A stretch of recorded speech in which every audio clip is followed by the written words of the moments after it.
You do get the first installment without doing anything, but for the second installment, you need to clear 30 credits. Your scholarship resumes in the next year as well. Obviously, he did all the process by himself, so he know what hardship the students go through. So how much what's the income bracket for the DSU? It has to be. So hey guys, welcome to your channel Travel with Meg. So and welcome to another video of the student experience in Italy. And today again we have Muhammad Amin from Pakistan. But today we are going to talk about only and only scholarship documents and the scholarship process, exactly how he did all these process. And now he has a scholarship, that is DSU scholarship in Italy. So for the viewers who is meeting Amin for the first time, so Amin is studying in University of Pisa and he came to Italy 2 months back. So he can exactly tell you what are the documents that is required. Exactly, I mean the latest documents which is required. Do watch the video to the end, and if you've not subscribed to the channel, do subscribe to the channel. I mean, you got scholarship, and there are very few fortunate people who get scholarship. So I'm sure nobody can tell more clear than you will tell, because you already you did all this process by yourself without support of any agent. So let's start. So I'll start with my question, that what exactly documents you put for getting a scholarship? Okay. Well, like I have realized everything here is in Italy, it's basically a process which you have to follow. It requires some timelines, it requires some windows, and you have to keep everything in mind and, just execute the process, in a way it should be executed. And in the end, you get the results. And this is what I've realized, in my experience. So basically, when it comes to DSU scholarship, you have to provide some documents which you can get from, the local authorities in your home country. Like I actually come from Pakistan, so I'll specifically talk about what I did in Pakistan and, how people actually go through this process and what exactly they need to do in order to obtain these documents. The first thing you need to do, you have to apply on portal. On the DSU portal, you have to go there, you have to, fill an online application, which takes about 30 minutes. And in the end, you have to upload your passport, because this is the only thing you can upload on the portal. It does not require you to upload anything else. And you have to actually download the receipt, your application receipt, which has your demander number. Demander is kind of a serial number or something here in Italy they have in their native language. And then you need to provide 3 documents to them. The first one is the income certificate, which you can get from FBR, Federal Board of Revenue, we have in Pakistan. It specifically describes about, your family health, basically. In most of the cases, it indicates their income bracket, how much they earn, their annual income and everything. So on the basis of that, the DSU decides what exactly, your net worth is. And they actually, consider you in the list. I was just asking some question related to the first point that you mentioned. So how much was the income bracket for the DSU? Is it like 14,000? It has to be, to be on the safe side, I would say it should be about 2,500 to 3,000 euro per year, not more than that. It can be a little more, but to be on the safe side. So for the property certificate, you just go to the district office of your area, because we do have a lot of district offices in Pakistan. Each town, they have its own district office. You just need to tell, the officer there, you are looking for a document which describes your, the property which you and everyone in your family owns. So they do make it. I mean, it takes about 1 or 2 days. They can give you time as per their schedule and availability. So I was able to get, both of these documents without any hassle. It all depends the way you explain and the way you talk, the way you interact. It all depends, because I have seen people who face extremely hard time to get these documents. In the end, they had to bribe them, or they had to pay some extra amount just to convince them, or, how it works, like in India or Pakistan. Third one is basically the family registration certificate, which we have FRC. It describes about, the background of your family composition, all about your siblings and everything. So these are the 3 documents you have to submit, and these has to be, these documents have to be legalized. You just cannot submit them, directly without any legalization or without any endorsement. So what I did, I actually found somebody from Rome. I asked him to, take my documents to the Pakistan Embassy Rome, because we do have, 2 local authorities here, Milan Consulate and Pakistan Embassy. So I found somebody, he's a very good friend of mine now.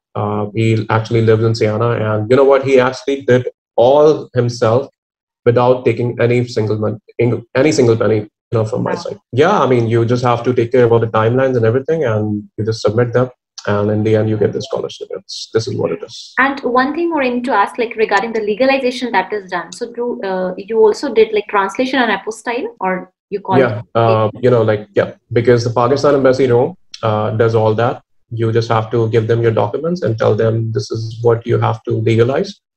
They charge about like 20 euro per document, I think, and it takes about a day or two at max, and they just give you on the very next day. And then you have to go to prefettura, because in Tuscany, each city has its prefettura office. We have a prefettura here in Pisa. Siena has its own, like Florence has its own similarly. You have to go there. You have to put a stamp called like Marca de Bolo. You can get it for like 16 euro, and like as you have 3 documents, so you have to put one, and then you submit them in the CAF office. And that all has to be done before the deadline, which is definitely assigned by DSU, and they tell you like till when you have to submit. So it's all about the timeline. If I just cut it short and if I just be precise, it's all about the following the right procedure. And more or less, submit before time. It's not a lengthy or complex process, and it is not too much documentation. Not really. You just need 3 documents, because many students ask me that my percentage is this much, can I get scholarship? But they don't understand that the scholarship is not merit based, it is on income based. So just you have to submit 3 documents, and as you said, you have to submit the passport online. The form is not too much complex. You actually have to upload the passport, and like in hard copy they only need 3 documents, and these documents have to be realized. You just have to be legalized. Actually, you just cannot send them. You just get it from FPR district office and FRC, and you just cannot send them without legalization. It's like a toilet paper for them. So you could have done this apostille in Pakistan also? We could have, but it's very contradictory, to be honest, because you are actually submitting 2 million statement for the visa, and at the same time you are claiming to be less than a certain income. So it's very contradictory, and it's very risky. So people do not take that risk. They should not take that risk. They need to find someone here in Italy, and after you got you saw your name on the list of the scholarship, then how many months after you got your first amount, the scholarship amount, and how much was the scholarship amount? Okay, well actually I had the list on portal, which was published on 17 November, because 16 was a deadline, and initially it was suspended because of not enrolling in the university, because enrollment is something which needs to be done on the portal other than pre-enrollment. Pre-enrollment is something else. So once I figured that out, it was changed from like suspended to winner. And once I had my bank account open, like once I have my IBAN number, I just uploaded that on portal, and I just had to send them an email and notify them, like I have applied for a bank account and this is what my IBAN is. So you guys need to send me my stipend. And it took about like 2 weeks, and I got that. It was 740, by the way, 740 euro. Yeah. So after 2 weeks, you got it, right? I mean, it's not like, they define beforehand only that when they are going to release your amount, right? They create things very easy for the students. It's not like its scholarship is there, so they will too much, complex the process, or they will disturb the students a lot. So I think that was a very easy thing. You just open your bank account once you came to Italy, and then you email them your IBAN number, and then you got money in your account after 2 weeks. That's great. So the rest, second installment, you will get in August, right? In June. Yeah, let me tell you the most important thing now, because it's not about you just come here and get everything. You do get the first installment without doing anything, but for the second installment, you need to clear 30 credits. 30 credits, yeah. Done before 10th of August. You have to clear 30 credits. 30 credits means you need to pass some courses. And they are very systematic in that way, because, there are a lot of people who just come here, get the amount, and they just disappear. They just enjoy, they just disappear. People, do complain a lot. They just don't do the required effort. And at the end of the day, they are just crying, Found everything, it's very systematic and very organized, but you have to be synchronized with the process. You just cannot be stand alone and do everything at your own, and later on you just complain about everything. This is not how it is. And I really appreciated their functionality about giving out these stipends and these scholarship amounts. And it's for those people who want to study and who want to actually clear their courses, and which is why they have made everything in such a way. Once you clear your courses, you do get the stipend amount, and your scholarship resumes in the next year as well. Scholarship, you will get 30 credits. I'm sure you can do that. Well, I have received 21 up till now, and I need to, clear one more course, and I'll have 30.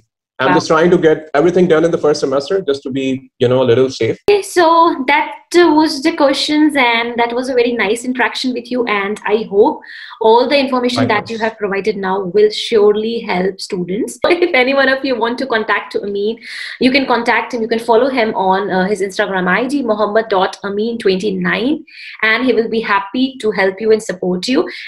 So as per my suggestion also, and as per Amin's suggestions also, you should do all by yourself, and you should research by yourself. For sure. And then rest, you have Amin, you have me to take guidance and support from. So guys, if you're not subscribed to the channel, do subscribe the channel Travel with Meg, and do watch the other video in this series. And you will know not only the experience and the opinions from me, but also from the other students and other candidates who are deciding to come to Italy and who already got an offer letter recently. Like in one of my video, I spoke with Prajwal, and he got an offer letter from 3 countries in 6 different universities. So that's a very amazing thing that he has done. So you can watch that video, and thank you so much, Amin, and I hope we can make more videos together.